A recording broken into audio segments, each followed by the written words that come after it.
हो गया।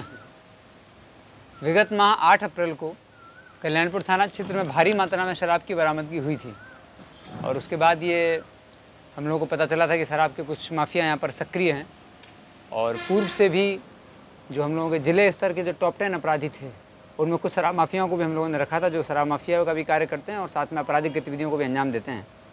ऐसे एक अपराधी का नाम था प्रभात चौधरी और 8 तारीख को जब कल्याणपुर में शराब पकड़ी गई उसके बाद 12 तारीख को बरहेटा गांव में कुछ फायरिंग की सूचना प्राप्त हुई थी और उसके बाद 22 अप्रैल को पुनः झटमलपुर गांव में भी फायरिंग की सूचना प्राप्त हुई थी कि दो गैंग्स के बीच में आपस में फायरिंग हुई है और 30 से 35 राउंड गोलियां चलने की बात सामने आई थी। हालांकि कोई हताहत नहीं हुआ था, लेकिन घटनास्थल को देखने के बाद और जब सीनियर ऑफिसर्स के द्वारा घटनास्थल का विजिट किया गया तो स्पष्ट हो गया था कि शराब माफियाओं के बीच में किसी तरह का गैंग वॉर ये हुआ है।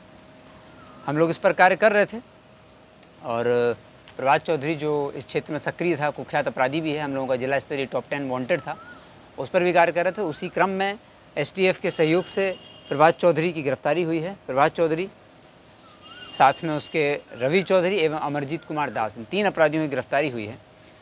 ये लोग प्रभात चौधरी करीब 2022 जून से जेल से निकला था और पिछले 1 साल से शराब माफिया का ये कार्य कर रहा था। ये अपने एक साथी हिसार का रहने वाला एक पवन बर्णवाल है, उसके संपर्क में था। उसके संपर्क में रह करके प्रभात चौधरी उससे फ़ोन के माध्यम से संपर्क करता था और वहाँ से ट्रक्स मंगाता था। वो ट्रक की खेप, ये स्वयं पटना में रहता था और उस ट्रक की खेप को मंगाता था और वो ट्रक की खेप आती थी कल्याणपुर थाना क्षेत्र में और जो कल्याणपुर थाना क्षेत्र में मध्य विद्यालय के पीछे जो चौर है वहाँ इनका कटिंग पॉइंट था। उस कटिंग पॉइंट पर 2 व्यक्ति है, ललित और निजाम, ये अपनी पिकअप लेकर के आते थे और उस पिकअप में माल को भरने के बाद प्रभात सैनी, प्रभात शर्मा और जीतू राणा, इन लोगों के घर के पीछे के चौर में ये लोग ले जाते थे, वहाँ शराब को डंप कर देते थे। प्रभात चौधरी के बिहाफ पर इन लोगों से पैसा कलेक्शन करने का जिम्मेदारी रवि चौधरी, टाइगर उर्फ गुलशन और सत्यम त्यागी की थी। ये 3 लोग इसके बिहाफ पे इन लोगों से पैसा कलेक्ट करते थे और शराब को फिर होम डिलीवरी करने का काम जीतू राणा, प्रभु सैनी और प्रभात शर्मा के द्वारा किया जाता और सानू के द्वारा किया जाता था और पिकअप का इंतजाम ललित और निजाम करते थे। इस पूरे गैंग का हम लोगों को पता चल गया और इसके जो 3 कुख्यात अपराधी हैं उनकी गिरफ्तारी हो गई है।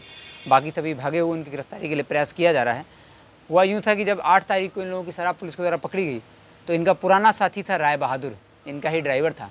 वो इनके विरोधी गैंग से जाके जो शराब मंगाता था उस विरोधी गैंग से जुड़ गया था और उसने भी अपना नेटवर्क मजबूत कर लिया था। तो शराब के क्रम में ही इन लोगों के बीच जो पैसे लेन देन की बात हुई थी, तो पैसे लेन देन की बात में राय बहादुर और जीतू राणा जो कि प्रभात चौधरी गैंग का ही है, इनके बीच में मनमुटाव हो गया और फिर राय बहादुर और जीतू राणा के बीच में जो मनमुटाव हुआ वो बात बढ़ती चली गई और झटमलपुर गांव में जीतू राणा और राय बहादुर अपनी टीम को लेकर के आया और दोनों तरफ से जो हम लोग अब पता चल रहा है कि दोनों तरफ से फायरिंग हुई थी, जबकि उस दिन एक ही तरफ से फायरिंग की बात सामने आई थी, लेकिन अब ये स्पष्ट हो गया है कि दोनों तरफ से फायरिंग की गई थी। शराब के व्यवसाय के क्रम में इन लोगों के बीच पैसे का विवाद हुआ था, लेन देन का, और ये लोग एक दूसरे के क्षेत्र पर भी नज़र गड़ाए हुए थे। तो दूसरा जो ग्रुप है वो भी अब हम लोगों को स्पष्ट हो गया। राय बहादुर नाम का अपराधी है, ये जुड़ा हुआ है डब्लू राय जो कि झटमलपुर गांव का ही है, कुख्यात अपराधी है। इसके साथ में भोला राय, दीना राय, संजीत, राय बहादुर और मुकेश, ये लोग अपना एक गैंग चलाते हैं। ये लोग भी पहले जेल गए हुए हैं, अभी भागे भी हुए हैं, इन पर FIR भी दर्ज किया जा रहा है और इस गैंग के भी कुछ लोग हैं जो कि अभी भागे हुए हैं। 3 की गिरफ्तारी हो गई है। इन लोगों के बीच में लेन देन को लेकर के फायरिंग की घटना हुई थी 12 तारीख को और 22 तारीख को। और अभी ये लोग पुनः हम लोगों को जब सूचना मिली तो प्रभात चौधरी, रवि चौधरी और अमरजीत कुमार दास, ये लोग अपनी गाड़ियों को लेकर के शराब को रिसीव करने ही जा रहे थे। तो जब सूचना पर छापेमारी की गई तो इनके पास से 2 पिस्तौल, 8 जिंदा कारतूस, 1 स्कॉर्पियो, 1 कार और 13 मोबाइल इनके पास से मिले हैं, जिन सब मोबाइल में ये लोग फर्जी सिम लगाते थे।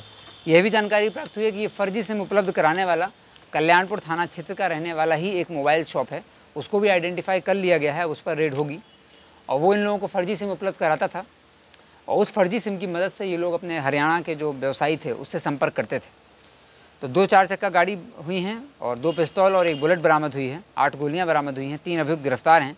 प्रभात चौधरी का आपराधिक इतिहास 2019 से ही है, लगातार शराब के मामलों में जेल गया है, लेकिन पिछले 1 वर्ष से ये शराब के साथ साथ आपराधिक गतिविधियों में संलिप्त हो गया था।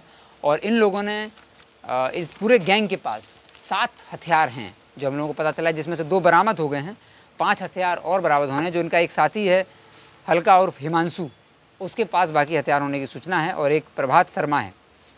जो कि पुरुषोत्तमपुर का है, उसके पास भी कुछ हथियार होने की सूचना है, तो हम लोग उस पर रेड छापामारी अभी कर रहे हैं। और इन प्रभात चौधरी को आज गिरफ्तार करके जेल भेजा जा रहा है। 2019 से ही इनका आपराधिक इतिहास है शराब का, और अभी लोग लेन देन के मामले में एक दूसरे के ग्रुप पर ऊपर फायरिंग भी करने लगे थे। तो फिलहाल इन लोगों को गिरफ्तार कर लिया गया। इनकी जो नंबर प्लेट आप लोग देख रहे होंगे, ये नंबर प्लेट ये लोग सभी गाड़ियों की नंबर प्लेट को गाड़ी से निकाल करके एक ही गाड़ी में रख करके, ताकि गाड़ी आइडेंटिफाई ना हो पाए, और रात के समय में शराब को इसी गाड़ियों के माध्यम से ढोते थे। और ये 13 मोबाइल सामने रखे हुए हैं, इन्हीं 13 मोबाइल के लोग उपयोग करते थे। कुछ कैश राशि भी बरामद हुई है और गाड़ियों की चाबियाँ भी बरामद हुई हैं। इन लोगों को गिरफ्तार करके अब जेल भेजा जा रहा है। Thank you.